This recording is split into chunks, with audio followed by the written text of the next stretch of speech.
Hola, hola, un saludo muy especial. Bienvenidos a Sinergia Informativa, un programa que está hecho para personas informadas, inteligentes, interesantes y calificadas como usted. Información política y administrativa que es de interés general. 13 de marzo, menos de 2 meses. 13 de marzo vamos a estar en las urnas escogiendo el nuevo Congreso de la República, pero también vamos a estar participando en las consultas populares de las distintas coaliciones que tienen precandidatos a la presidencia de la República y entonces en esas consultas van a escoger a su candidato único. Ojalá participemos, tanto para escoger el Congreso como para escoger en cada una de las coaliciones que nos gusten, izquierda, centro derecha y que no es una coalición, el candidato de la derecha, el que nos guste realmente, para que realmente sea el presidente que queremos y no el que nos imponga. En fin, vamos a empezar a propósito con información general. El Ministerio de Educación Nacional precisó que el acceso a las instituciones de educación superior no debe condicionarse a la portabilidad de un carnet o a la certificación digital de haberse vacunado contra el COVID-19 y que deben respetarse, dice el Ministerio de Educación Nacional, las decisiones individuales o familiares de las personas que en el ejercicio de su autonomía decidieron no vacunarse. Cambio Radical precisó que la decisión de Germán Barón Cotrino de apoyar la precandidatura a la presidencia de la República de Alejandro Gaviria es personal y no representa a la colectividad, que el partido no ha decidido aún a quién va a apoyar. Las directivas de Cambio Radical, cuyo jefe máximo es Germán Vargas Lleras, señalaron que será después del 13 de marzo que se va a realizar una convención del partido para definir a quién van a respaldar, lo que significa que van a estar por fuera de las consultas entre los precandidatos a la presidencia de la República. Y el registrador nacional del Estado Civil, Alexander Vega Rocha, dijo que la desinformación es el principal riesgo que enfrentan las democracias actuales en el mundo entero y que Colombia no es ajena a ese fenómeno. Lo expresó en el foro de Semana y de Dinero, ¿para dónde va el país? Un foro que precedió el debate, o más bien el foro de los candidatos, precandidatos a la presidencia de la República, que organizan El Tiempo y Semana. Vamos a ver precisamente aquí unas imágenes en las que vemos a Federico Gutiérrez, Gustavo Petro, Ingrid Betancourt, Francia Márquez, Alejandro Gaviria, Rodolfo Hernández, Sergio Fajardo, Oscar Iván Zuluaga, Camilo Romero y Juan Manuel Galán. La primera pregunta que respondieron en la mañana de hoy en este foro fue: ¿habrá reforma tributaria en su gobierno?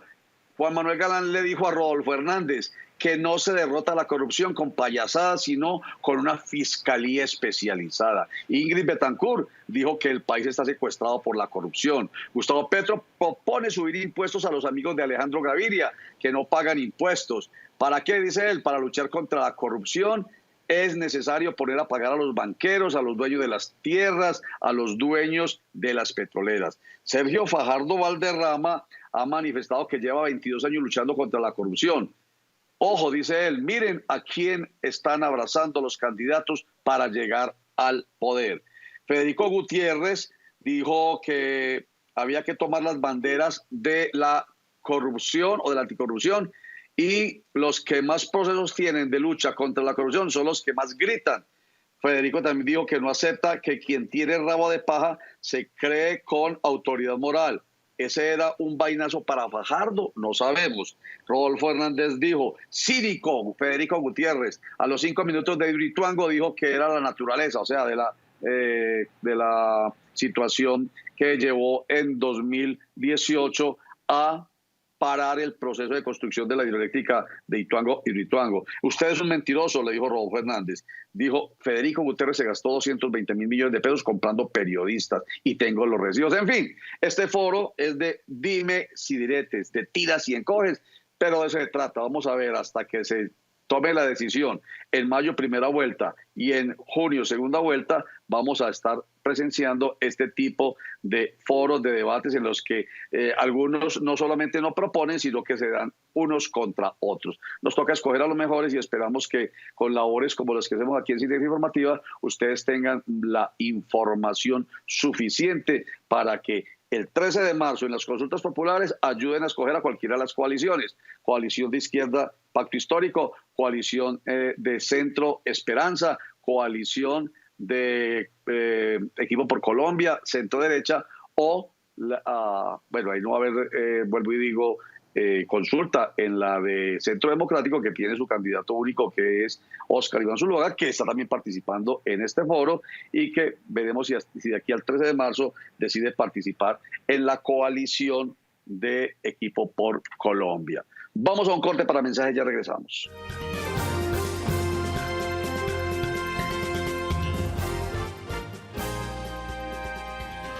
Hola, hola, hola. Bueno, saludo muy especial a esta hora a Álvaro Correa, coordinador de salud de la Cruz Roja Colombiana. Bienvenido a Sinergia Informativa, Álvaro. Muy buenos días, ¿cómo están? Muy bien, vea, aquí precisamente estaba escribiendo algo con lo que quiero empezar, porque con esto estoy invitando además a que nos vean ya mismo. La sangre, Álvaro Correa, vuelvo a decir, coordinador de salud de la Cruz Roja Colombiana. La sangre no es vital sino hasta que la necesitamos en nuestra casa y la pedimos y no hay. ¿Eso es cierto, Álvaro, o es demasiado temerario? Sí, claro que sí. Realmente es lamentable porque no hay una cultura de donación en el departamento y las personas no se acercan a donar sangre hasta que un familiar o una persona cercana tiene una situación en particular. Debería ser pues de otra forma.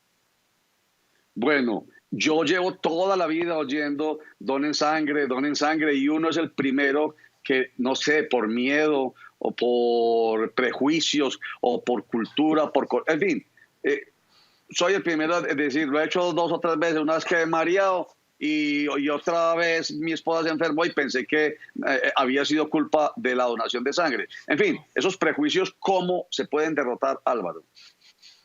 Bueno, ahí tocas un aspecto muy importante, que es la cultura de donación que no tenemos. Lamentablemente las personas, como lo dije ahorita, no se acercan sino hasta tener esa situación en especial y nos volvemos cansones. Los bancos de sangre tenemos que estar en esta búsqueda, en este apoyo de los medios de comunicación para poder abastecernos. Lamentablemente necesitamos que las personas se acerquen a donar no solo una vez, sino 2 o 3 veces en el año para cubrir esas necesidades que tiene el departamento. Y no solo el departamento, podemos hablar de todo el país. No hay una cultura de donación de sangre y las personas no lo hacen con regularidad. Hay muchos mitos, hay miedos, hay preguntas, pero para eso estamos nosotros. Cruz Roja y todos los bancos de sangre podemos resolver esas inquietudes para que sepan que es un procedimiento seguro y se animen a hacerlo. O sea, a uno no le pasa nada, no es que se engorde, no es que se enflaquezca, no es que le dé anemia, no es que le peguen el SIDA, ahora no es que le peguen el virus del COVID-19, en fin, nada de eso. No, la donación de sangre es un procedimiento totalmente seguro. Los elementos, los insumos que utilizamos son desechables solo para captar esa sangre de esa persona y se descartan después. No te vas a engordar, no te vas a enflaquecer. Nuestro personal cuenta con todo el conocimiento y con todas las medidas de bioseguridad para evitar pues, un contagio o que se presente alguna situación de esas que menciona. Y frente al tema del COVID, pues estamos con toda la protección y con todo lo que implica para evitar esos contagios que se puedan llegar a presentar. ¿Qué tipos de sangre hay, Álvaro? Bueno, hablamos de muchos grupos de sangre, pero los más importantes, los que necesitamos día a día, son O positivo, O negativo, A positivo. Digamos que esos son de alguna forma los más prevalentes y en el caso del O negativo es un poco escaso, pero es el que nos puede ayudar a salvar la vida de cualquier persona. Todos los donantes son bienvenidos, no importa el grupo sanguíneo. Realmente los necesitamos a todos, pero un especial llamado para esas personas que son O positivo, O negativo y A positivo. Esos son los que más deberían ir, bueno, todos deben ir a donar sangre, porque eso es como una especie de consignación, ¿cierto? Yo dono mi sangre así no sea O positivo u O negativo, pero ahí queda tranquilamente guardada por si alguien la necesita de ellos, de ese tipo de sangre. Pero ¿por qué es la gota tan escasa? Es porque la gente la tiene en menos cantidad, o hay gente con menos, perdón, hay menos cantidad de gente con ese tipo de sangre.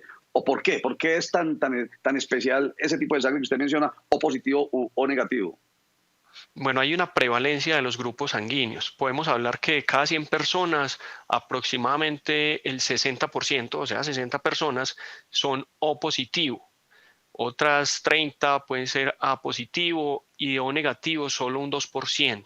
Entonces, si hay mayor número de personas de O positivo y de A positivo, el número de personas enfermas también van a ser de esos grupos y cuando tienen una necesidad sanguínea, pues este va a ser el que más se consume. Y con el O negativo, a pesar de que su prevalencia es baja, el O negativo me sirve para ponerle a cualquier persona. O sea, cualquier persona puede recibir O negativo frente a una emergencia, frente a una necesidad. Y cuando una persona es O negativo, solo puede recibir, O negativo. Entonces es muy importante ese grupo en particular. Y los otros que mencionábamos, pues que tienen ese alto consumo en la población. Sí. Álvaro, televidentes, internautas, vamos a darle paso a Juan Carlos Hurtado Ochoa. Él es periodista, colega, que está viviendo una situación en este momento bastante complicada y que tiene que ver con su hermano, que sufrió un accidente y ha estado desde la semana pasada solicitando a través de nosotros los amigos y los medios de comunicación, donación de sangre O negativo. Y hasta el día de hoy sigue con grandes dificultades. Entonces, yo le he dicho, a ver, cuéntenos desde esa experiencia suya, Juan Carlos Hurtado Ochoa, ¿cuál ha sido esa dificultad para que aprovechemos aquí a nuestro invitado Álvaro Correa? Juan Carlos. Roger, muy buenas tardes y un saludo para todos los televidentes de Sinergia Informativa. El tema de los tipos de sangre en la ciudad de Medellín es algo muy complicado. Hay unos tipos de sangre que no se consiguen fácil. Por ejemplo, estamos en la clínica El Rosario del barrio Villahermosa y desde ayer o todo el fin de semana hemos tenido dificultades para conseguir sangre O negativo. Y ahí es donde se deben conseguir donantes y muchas veces los bancos de sangre de los hospitales, de las clínicas, no tienen la disponibilidad necesaria. La pregunta es, ¿qué pasa cuando se acaba la sangre? ¿Cuál es la disponibilidad para un caso de una urgencia? Es una situación difícil la que se vive, a veces ni siquiera la Cruz Roja u otros organismos tienen la disponibilidad de ciertos tipos de sangre, repito, por ejemplo, O negativo, que es una de las que hemos estado consiguiendo para un caso que estamos viviendo en nuestra familia. Muchísimas gracias, Juan Carlos. Bueno, a ver, Álvaro Correa, coordinador de salud de la Cruz Roja, una respuesta para Juan Carlos Hurtado y para todos los que estamos preocupados, que tiene que ver con esa afirmación que hice al principio, que puede sonar temeraria, pero es así. Nunca realmente es importante la sangre y por eso no nos animamos a donarla hasta que la sentimos ahí como una necesidad inmediata para nosotros o para un ser querido. Álvaro. Bueno, reitero, requerimos de esas personas que se acerquen voluntariamente y no solo en este tipo de situaciones. La pregunta que hacía el compañero, pues en el área metropolitana somos 12 bancos de sangre, ¿sí? Entre todos nosotros nos apoyamos, estamos viviendo una situación difícil, no solo por lo que ya hemos hablado, que no hay una cultura de donación de sangre, sino que todavía tenemos unos efectos de pandemia, esas últimas variantes, esos virus que se han estado sintiendo en la población, también llevan a que las personas no puedan hacer una donación de sangre. Deben esperar 15 días después de que se recuperen totalmente para poder donar sangre. Entonces, el número de donantes a raíz de todos estos virus que están circulando, todavía de esas cepas de COVID, han disminuido y nos están afectando esas reservas que debemos tener todos los bancos de sangre. Cuando una clínica o un hospital no tiene la cantidad de unidades que requiere, entre los diferentes bancos de sangre que estamos en Antioquia, nos prestamos, tratamos de ayudarnos, pero hay situaciones complejas como las que estamos viviendo, en donde ninguno de nosotros podríamos o puede asegurar que tiene en el momento y necesitamos ese apoyo de la población para que se acerquen a los diferentes bancos de sangre. O sea, dos preguntas. La primera, no es que los bancos de sangre, ni los de los hospitales o clínicas, ni ustedes Cruz Roja, la acaparen. ¿cierto? No es que esta es mi sangre, yo no consigo usted la suya. Esa es la primera. Y la segunda, el bendito virus COVID-19 tiene también este efecto, la escasez, el déficit de sangre en los diferentes bancos de sangre.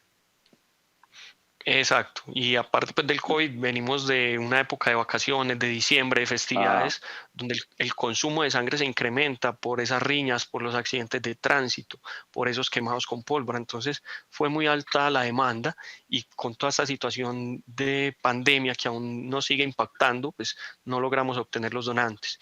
Aprovecho para un llamado especial también, no solo a las personas para que se acerquen a los bancos de sangre, sino a las empresas, a las instituciones que tradicionalmente nos han abierto las puertas para que vamos y realicemos esas jornadas de donación con sus empleados, con los estudiantes de las universidades, los centros comerciales. Son unos espacios muy importantes para nosotros y también están un poco temerosos frente a todo lo que aún se vive de pandemia, de volvernos a abrir esas puertas. Entonces, si ellos nos quieren contactar para que nosotros vamos hasta allá y las personas que estén interesadas en esas empresas, en esas instituciones, se puedan acercar a donar. Oiga, Álvaro, ¿ustedes exigen el carnet de vacunación o el certificado digital de vacunación contra el COVID-19? No, para el tema de donación de sangre no hay ninguna relación con el carnet de vacunación. O sea, una persona que tiene COVID, positiva a COVID-19, dona tranquilamente. No, debe esperar a que se recupere la enfermedad y que pasen 15 días de haber terminado todos los síntomas. Simplemente para hacer la donación debe estar bien de salud en el momento. Si tiene alguna sintomatología o alguna duda de tener pues alguna enfermedad, no podría hacer esa donación de sangre. Bueno, sí, como haya sintomáticos, a eso me refería, ¿cierto? Pero no necesariamente el que tenga el carnet de vacunación o el certificado digital de vacunación, no necesariamente está libre del COVID-19. Entonces, por eso es que queda claro, ¿no? Si no exigen el carnet, pero eso sí tiene que estar sano, absolutamente sano. No puede estar en guayabadito, no puede estar, en fin, otras recomendaciones bien especiales. Principalmente sentirse bien de salud, no estar trasnochado, no haber consumido licor en las últimas 24 horas, no haber tenido una cirugía en los últimos días, pesar más de 50 kilos. Son como algunos aspectos básicos. De todas maneras, son muchas preguntas o muchos requisitos que deben cumplir y nos pueden contactar o en nuestras páginas, redes sociales, ahí pueden encontrar un poquito más de información para que resuelvan esas dudas antes de acercarse. Y lo importante es que empecemos a acercarnos y que empecemos a perder primero los prejuicios y segundo a entender. Esto es como, amigos televidentes e internautas y Álvaro, esto es como las personas que critican tanto a la justicia, a nuestro Estado de Derecho, cuando a una persona la capturan, supuestamente, presuntamente responsable de un delito y le aplican las garantías constitucionales como el de la presunción de inocencia. Y entonces el juez toma la decisión de mandarlo para la casa porque se presume inocente. Y entonces critican a la justicia y señalan hasta que un día tienen la necesidad de que se les aplique la garantía constitucional de ese principio de la presunción de inocencia. Y dicen, sí, exactamente. Pongo el ejemplo porque aquí lo mencionamos muchísimo y porque nos pasa a toda hora, sobre todo con esta actitud que tenemos nosotros en este país de querer que todo sea condenado hasta que nos toca a nosotros, vuelvo a decir, la garantía, la aplicación de la garantía. Entonces pasa lo mismo con lo de la sangre. Entonces ojalá nos quede, mensaje final, Álvaro Correa, nos quede esa información en la cabeza, en el corazón y en el alma de qué importante es que mantengamos los bancos de sangre llenos de sangre, ojalá que haya superávit de sangre. Claro que sí, esa invitación es a que se acerquen y no solo una vez, que lo conviertan en un hábito de vida saludable. En algún momento puede que lo necesitemos nosotros mismos. Los hombres pueden donar cada 3 meses y las mujeres cada 4 meses. Entonces se puede hacer varias veces en el año. Esa invitación es a que se sigan acercando. como le dije, no solo en situaciones de emergencia o cuando nos ven a nosotros por ahí saliendo en los medios de comunicación, realmente es una necesidad de todo el año.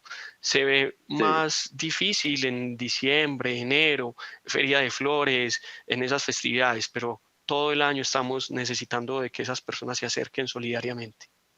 ¿Y por qué las mujeres tienen un tiempo distinto al de los hombres para la donación? Por la pérdida que tienen con su periodo, la pérdida mensual, eso disminuye un poquito unos depósitos de hierro y hace que se tenga que esperar un poco más de tiempo. Ya, perfecto. Y para terminar, saludando pues a nuestro colega y amigo Juan Carlos Hurtado Ochoa y a su hermano Esteban Hurtado Ochoa, que está en la Clínica El Rosario de Villahermosa. Ojalá donemos para todo el mundo, no solamente pensando en alguien especial como el que estamos planteando aquí casualmente, sino para todos. Pero si pueden ir a la Clínica El Rosario de El Tesoro o de Villahermosa, ojalá lo hagan. Pero si lo hace alguien en la Cruz Roja, que le queda más central, ahí en Guayabal, y dice, venga, es que yo vengo a donar esta sangre, yo soy O negativo para el muchacho que mencionó Roger, Esteban Hurtado, eso se puede. Bueno, en ese momento, como lo manifestaba, casi que todos los bancos de sangre estamos con la misma necesidad. Ahorita nomás nos contactaba una médica especialista del San Vicente. Tienen una situación muy similar con un paciente que es O negativo. Si se pueden acercar a cualquier banco de sangre de esos 12 que mencioné, Hospital General, Clínica León 13, Cardiovascular, el Pablo Tobón, en Río Negro tenemos la Clínica Sommer y el Hospital San Juan de Dios. En cualquier banco de sangre va a ser necesaria esa sangre. Y si eventualmente podemos apoyar ese otro banco de sangre que también lo requiere, lo hacemos de alguna forma. Perfecto. Álvaro Correa, coordinador de salud de la Cruz Roja Colombiana, gracias por estar con nosotros. Muy claro, ojalá esa presencia suya aquí en Sinergia Informativa sirva para que salvemos más vidas con ese líquido vital que es la sangre. Muchas gracias. Gracias a ustedes por el espacio que nos permite. Una feliz tarde. Feliz tarde. Vamos a un corte para mensajes y ya regresamos.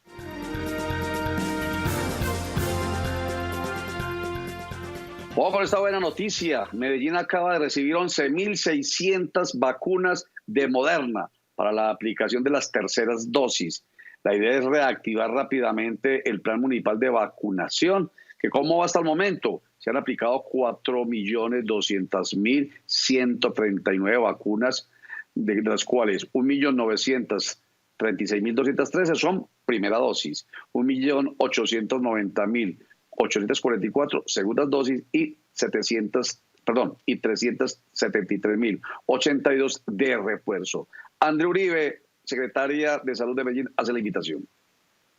El día de hoy llegan 12.000 dosis de Moderna para llevar a cabo todo el proceso de vacunación en refuerzos. Invitamos a toda la ciudadanía que ya haya completado su esquema de vacunación y que hayan transcurrido 4 meses a acercarse a los puntos de vacunación, ya que contamos con este biológico, especialmente luego del mediodía del día de hoy. Invitamos también a los padres de familia que se acerquen con sus niños. Ya estamos en un proceso de educación presencial y queremos que todos estén protegidos contra el COVID-19.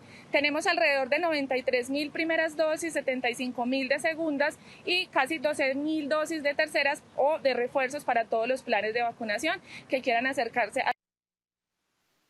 Bueno, esta es otra buena noticia para los negocios del entretenimiento nocturno, sobre todo los restaurantes y los bares.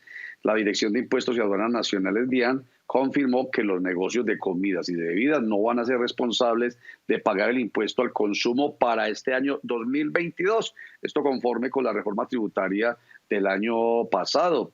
Pero esto hay que explicarlo. Vamos a escuchar primero a Juan Carlos Jaramillo, quien es el director ejecutivo del Club Gastronómico de Medellín. ¿En qué consiste esta medida, Juan Carlos?